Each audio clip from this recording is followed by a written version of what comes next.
السلام عليكم، اللهم صل وسلم وبارك على سيدنا محمد وعلى آله وصحبه وسلم. وسع بقى للجمال، وسع بقى للحلاوة. ما شاء الله، يعني تحفة بجد تحفة بجد. هتجربيه وهتدعي لي بإذن الله، وهوريكي طريقة التسوية بتاعته. ويلا بينا بقى نخش على الفطير بتاعنا ونشوف عملنا ازاي الفطير ده. اول حاجه هنا معانا كده كيلو دقيق. يلا بقى، محتاره هتاكلي ايه، هتشربي ايه؟ هاتي كيلو دقيق واعملي فطيرتين كده، وحته جبنه قديمه كده من البيت من عندك، وشويه عسل. ويلا بقى، ما شاء الله تحفه بجد. اول حاجه كده معانا جبنه كيلو دقيق. هندخله معانا كده.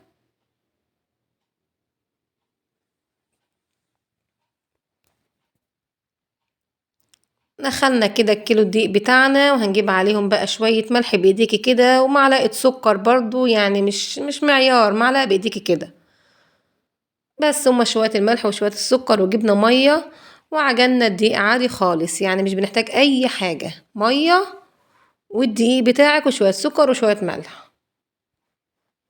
عايزين عجينة لابسة، مش عايزين عجينة طرية، عشان الفطير عايزين عجينة يعني لابسة شوية.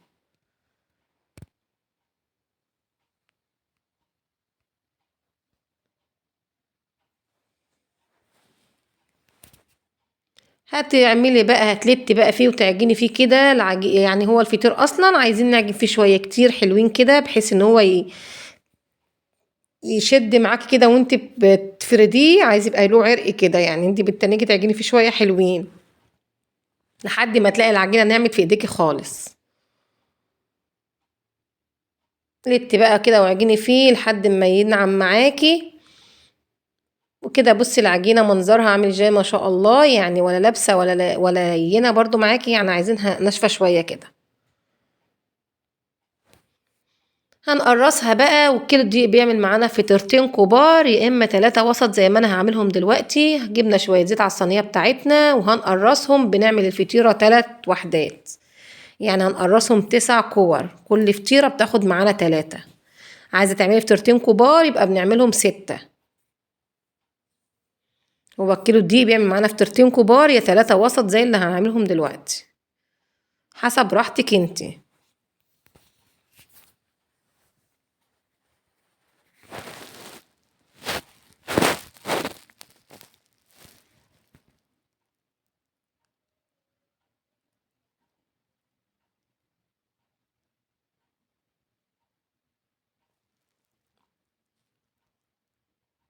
خلاص كده بقى قرصناهم كده كلهم. هنعصهم بقى كده في الزيت، وهنسيبهم بقى يرفعوا معانا شوية. طبعا ما فيهوش خميرة، بس احنا بنسيبه بس يرتاح عشان يتفرد معاكي. هنا بقى جبنا حتة سمنة زبدة كده على شوية زيت صغيرين، ورحنا جايين كده مفككينهم على البوتاجاز. وهناخد اول بقى واحدة عملناها وهنفردها. انا بفرد كله شوية كده وبحطه كله، وارجع اجيبه تاني اول واحدة تاني، امسكها تاني اعملها زي ما هعملها معاكي دلوقتي.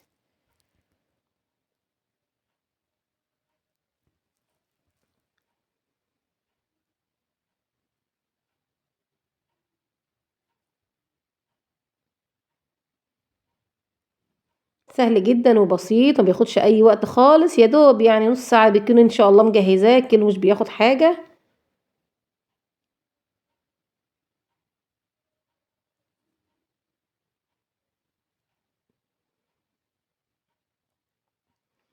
هناخد بقى اول واحده ونفردها معانا، وهي طبعا بترجع معانا تاني لانه هو لسه مرفعش.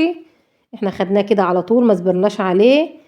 بتسيبيه بقى، بصي بالمنظر ده كده بيرجع معاكي تاني كده لسه مرفعش. بتسيبيه بقى يرفع شويه، وبتفردي بقى كده وبترقي معاكي. عايزينه رقيق، كل ما يبقى رقيق كل ما تبقى الفطيره معاكي كده مورقه وجميله. خلاص كده عملناها كده، هنركنها. هنعمل واحده كمان، وانت بتفردي كده حطي شويه سمنه. افردي بقى، رققي على قد ما تقدري. اتقطعت معاكي ما تقلقيش خالص.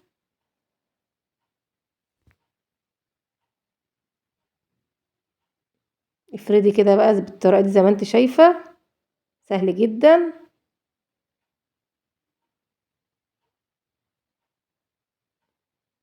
وهتروحي جايبه بقى اللي انت عملتيها الاولانيه، تحطيها في التانية، وتروحي لمها كده، وتروحي جايبه التالتة. هتفرديها برضو. وبعد كده هتروحي جايبه الاتنين اللي انت عملتيهم، هتحطها برضو في قلبها. خلاص كده، هي كده الفطيره بتاخد معانا 3 وحدات.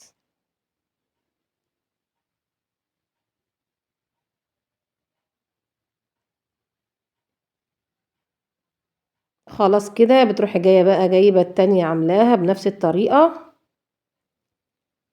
تعملي كل الكمية بنفس الطريقة دي.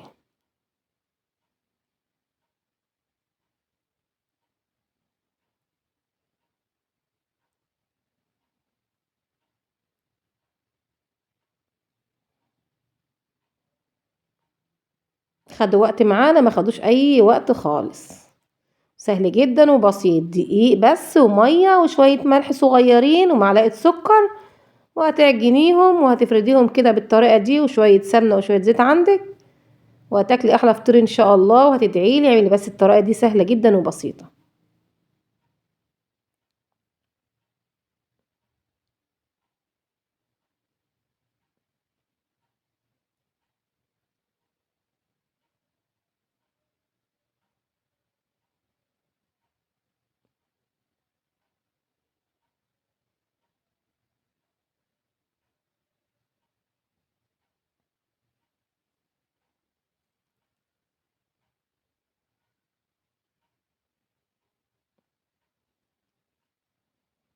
خلصنا بقى كده الكمية بتاعتنا، هنروح جايبين بقى الصينية بتاعتنا، طبعا غسلاها ومنشفاها كده وحاطة فيها شوية زيت، وهتفردي بقى الفطيرة معاكي. بس احنا مش هنفردها يعني الصينية بالظبط، لان الفطيرة طبعا احنا عاملينها وسط، لكن لو كبيرة هتفرديها على قد الصينية دي تبقى ما شاء الله معاكي حلوة. لكن احنا عاملينها وسط، مش هنفردها قوي، هنعملها يا دوب كده على قد ما تبقى معاكي، عايزينها رقيقة كده وحلو كويسة يعني. يا دوب على الفطيرة بتبان في ايديكي كده ان كانت رقيقة ولا تخينة، بتفرديها على قد ما كده ايه.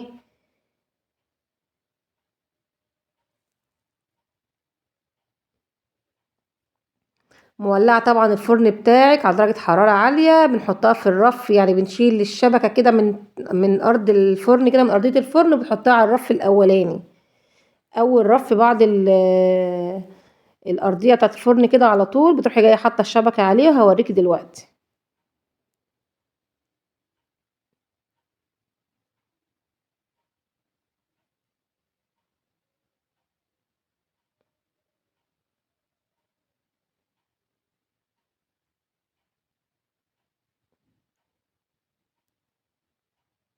خلاص كنا خلصناه بقى وعشنا كده وشه سمنة من اللي احنا كده بنعمل بيها، وحطينا الشبكة على الرف الاولاني، وعلينا الفرن كده ما شاء الله اتنفخ معانا اهوت، ما شاء الله سواه جميل جدا، وقدت الشواية من فوق. بصي ما شاء الله، يعني والله العظيم ما هقولك على جماله وحلاوته. يلا وصلت لحد هنا بقى، لايك للفيديو واشتراك في القناة لو انت لسه جديدة، وفعلي زر الجرس عشان يوصلك كل جديد، وكل وصفاتنا ان شاء الله تنزلك. ما شاء الله جميل جدا، ما شاء الله تحفة تحفة بجد، طري ومورق وجميل خالص معانا اهوت. والله العظيم الفطيرة يعني اكنك شارياها من احلى مخبز يعني، وانضف من بره بكتير، ريحة وطعم وجمال وجميل جدا، والله شكله باين عليه. لايك للفيديو بقى، والله العظيم هو فعلا يستاهل لايك.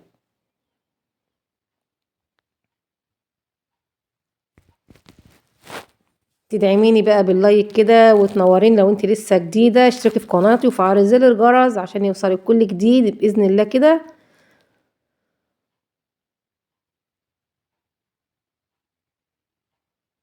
ما شاء الله شفت التوريقة بتاعته، جميل قوي يعني.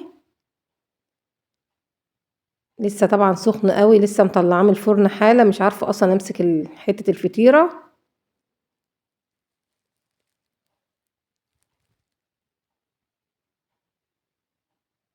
جبنا بقى، قدمنا معاه بقى عسل، وجبنا بقى قديمة كده من البيت، عايزة تحط عليها طحينة بقى حمرا وطحينة بيضة كده.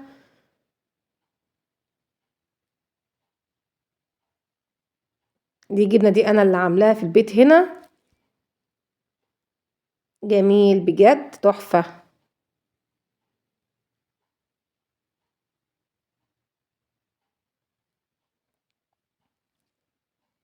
وكده نكون الفيديو بتاعنا بقى خلص، واسيبك بقى في رعاية الله وحفظه، والسلام عليكم ورحمة الله وبركاته. اسيبك في رعاية الله، لايك للفيديو ما تنسينيش.